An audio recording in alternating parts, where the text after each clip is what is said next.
Hello tacticians!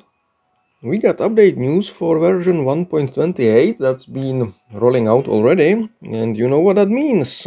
Yeah, an unscripted reading through the update notes from me. Sucks to be you if you're here. So, new stuff. New Imperial faction to be revealed in the survival event starting on May the 24th.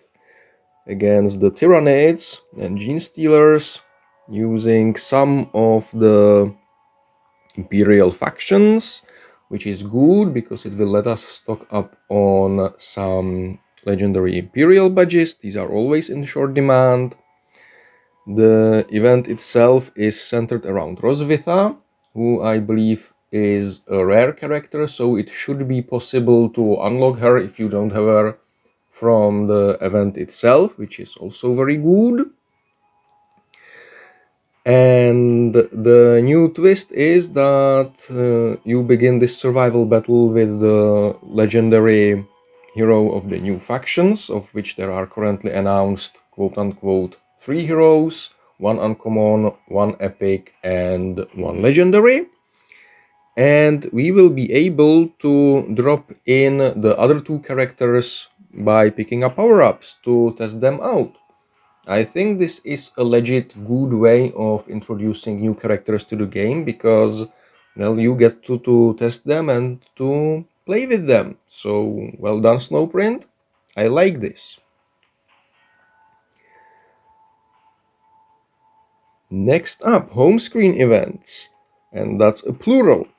There will be a training rush, which has been changed so that the kills in elite stages actually give proportionally more progress towards the event than normal stages, which was a very needed change because of the energy economy.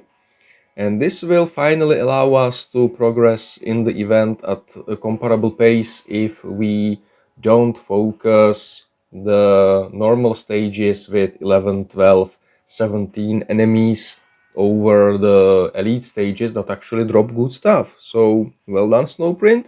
This is a good change. Completely new event, Warp Search. Pretty much the same thing as your normal kill stuff event, except that you score points only for killing chaos units, which kinda sucks. I hope the points needed to reach the milestones will be lowered correspondingly, because there are currently 2 campaigns where you can kill chaos units, and that is Mirror Cadia and Mirror Samehan, and possibly an undisclosed campaign event, but since it's not been announced, I don't really think that's gonna be a thing. Oh well. New release event. New character of the upcoming faction, unlockable in his first event starting June the 1st. There has been speculations as to what the new faction is gonna be. The previous info, quote-unquote, leaks was that it would be the Adeptus Custodes. The most recent rumor I heard was that it's gonna be the Death Watch. And while both of them are Imperial factions, of which we have a cubic ton already in the game, well, there aren't all that many factions in Warhammer 40k altogether, so both make sense and both have potential to have some really tasty heroes. But the main kicker here is that now we actually see and are officially told what conditions and what factions are gonna be involved. So I'm gonna slowly scroll through this and I can start working on the theory video. Yay!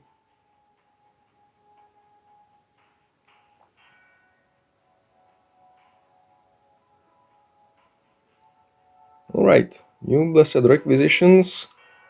There's a whole bunch of them. They will be connected to the 2 home screen events, and well, may you find something you like in one of those, and may you have enough blessed requisitions when that particular banner event is going on. New Battle Pass season featuring Sarkyle starts on May the 4th.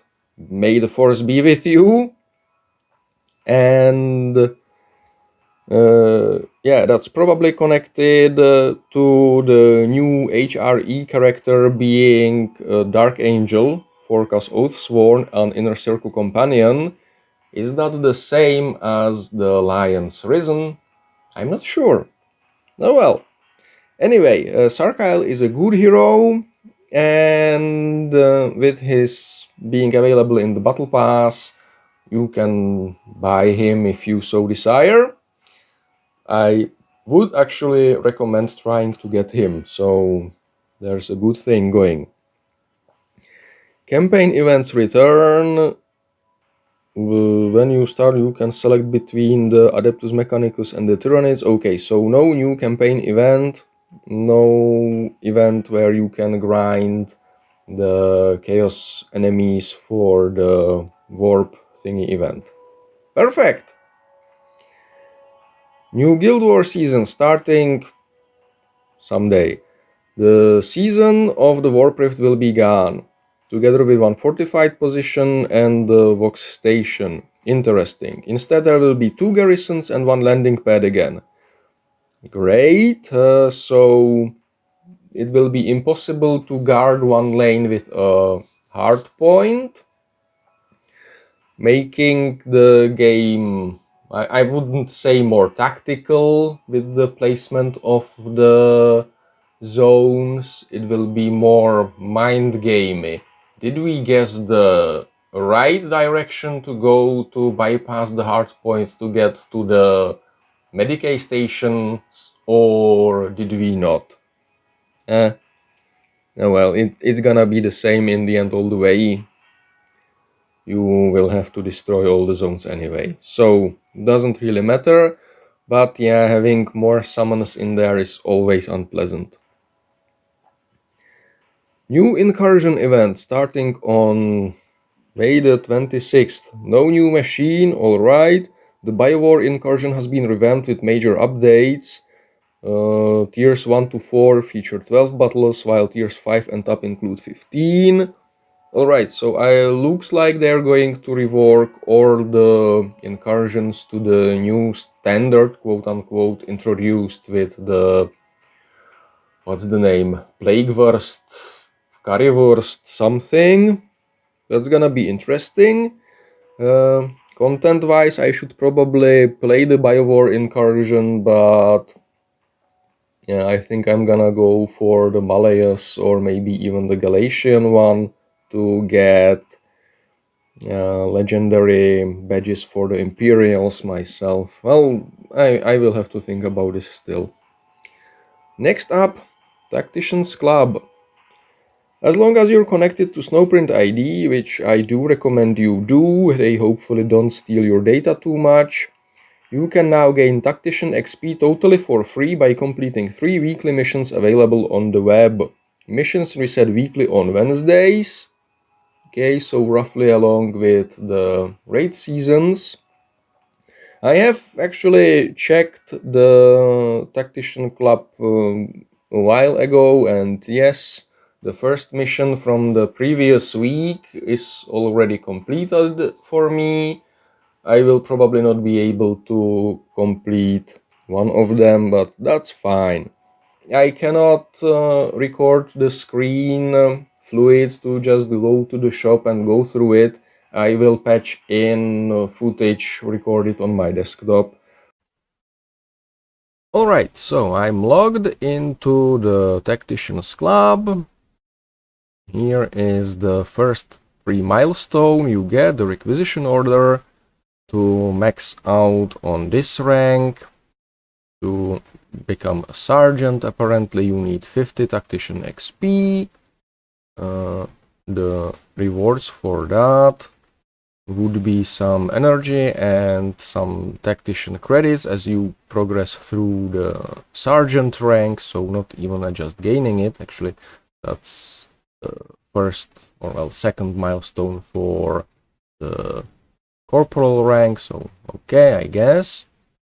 But as you go, you get more tactician credits, and oh, I was wrong in my recollection. To even become the final rank, the High Marshal, you need 5 million Tactician XP, and it caps out at 200 million. The rewards are pretty hefty. Bunch of Tactician credits which can be spent in the store. Orbs, a lot of them, 10 per.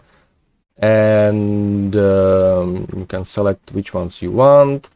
Many badges, much energy, blackstone, requisitions, roughly 5 million XP of the Tactician Club per reward tier. Okay, I think that's enough, not going all the way to, you know what, yeah, I'm gonna go all the way to 200 million for the lulz. The rewards even seem to increase. Alright, so how much is this gonna cost? Well, no, first the missions. So, how we can get free experience? There's a set of 3 missions that progress automatically when your mobile device or whatever you are playing on is connected to the Tacticians Club. And the first set of 3 missions started last week. Sadly, apparently you only progressed them when you were already updated to 1.28, so I don't have any progress in crates, and not all of the energy I used yesterday is, well, only the energy I used yesterday after logging in and getting the new version is counted there. Not all that I did last week is. And that means you can currently get 30 experience per week for free. I'm not even gonna try and do the maths on how long it would take to max out the 200 million experience this way. So, to the Tactician store now. Special offers. 0 Tactician store credits, alright. Exclusive offer for roughly $10. You can get 500 blackstone. Okay, that doesn't matter. I can't see. Is that the experience? Like, the game doesn't tell you how much experience it pays out. Okay, so never mind. I thought originally this was the experience, and no, I think it's the Tactician credits. The Tactician credits can be spent on this training boost only currently, which gives you a little blackstone and well, some experience. Note that it costs them 200 Tactician credits, which you will get after reaching, not sergeant, lieutenant, after reaching 1150 experience. I will do the maths on that. 115 divided by 3 is 38.3 weeks for free. That's great. And yeah, so anyway, this is another way to monetize the game. While I understand that Snowprint needs to make money to keep the game running and to keep themselves alive, I'm not a fan of these. These aren't even microtransaction anymore. They're macro transactions. So yeah. Anyway, back to the update notes.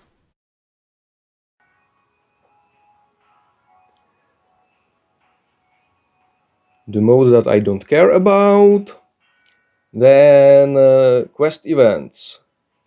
That's going to be the newly added characters in still this Battle Pass season, so Tarvak and Jad. Looking forward to that. Tarvak will have Chaos as allies, Jad will have Gene Stealers, Tyranids, and Ultramarines. Lovely, good stuff. Improvements. Added a Tacticians Club milestone that unlocks at 0 Tactician XP.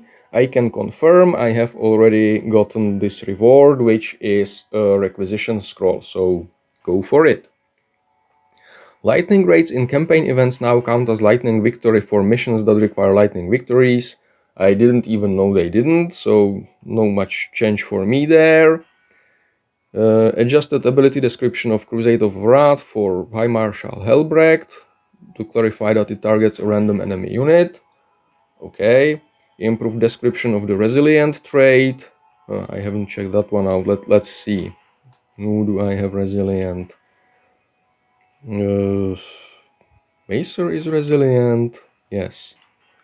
If this unit is not already at 1 health and would be defeated, its health is instead reduced to 1 health unless overkilled. That makes sense, I guess. Balancing. Departmental nobody cares about that. Adjusted player starting position in one of the Belisarius Cold Guild maps. Is that the one that you start too far away to actually affect the fight on turn 1 other than Rivas' Overwatch?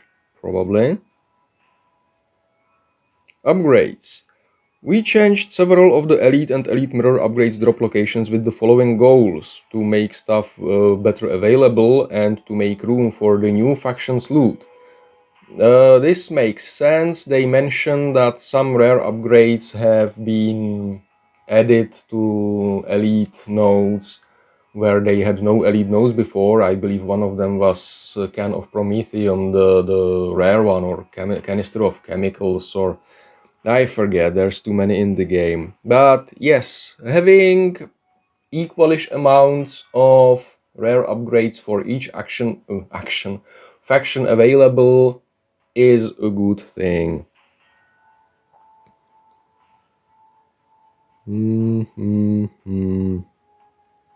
Alright. Bug fixes. Fix the description of... Okay.